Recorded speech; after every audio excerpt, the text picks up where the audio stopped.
中共政府秘密档案清理名单被曝光，其内容是全面统计新疆维吾尔族出国人员数量。首先统计乌鲁木齐出国人数。根据知情人士透露，中国政府通过详细调查统计，将进一步对出国人员采取有效措施，使用各种强制手段进行召回清理，现已开始实施，并取得了一定的效果。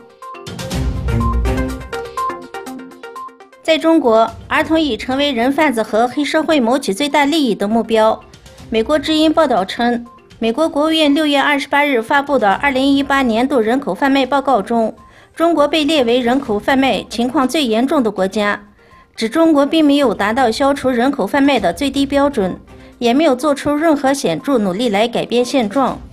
长期关注中国人口贩卖问题的美国国会议员史密斯指出，这份报告清楚地显示，中共政府是人口贩卖的推动者，中共政府侵犯人权十分恶劣，支持强制劳役，中国糟糕的贩卖人口记录正在继续。另外，据知情人士透露，中国政府地下贩卖人体器官也非常猖狂，大多数供体是维吾尔人及法轮功学员。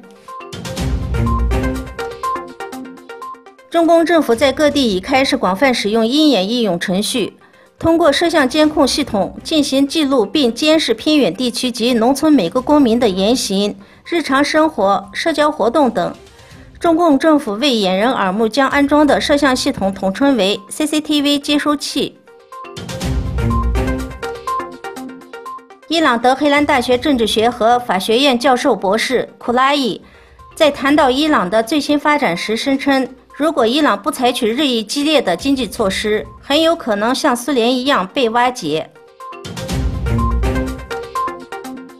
巴勒斯坦人在加沙地带边境地区的回归大游行示威活动中，在游行示威者与以色列士兵武装冲突中，24岁的巴勒斯坦人穆罕默德·法乌兹殉职。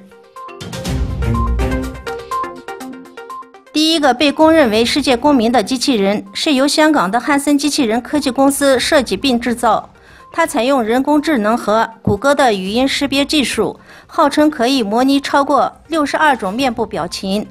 此前被媒体称为最像人的机器人，现已获得了人类国籍，而且是沙特阿拉伯国籍。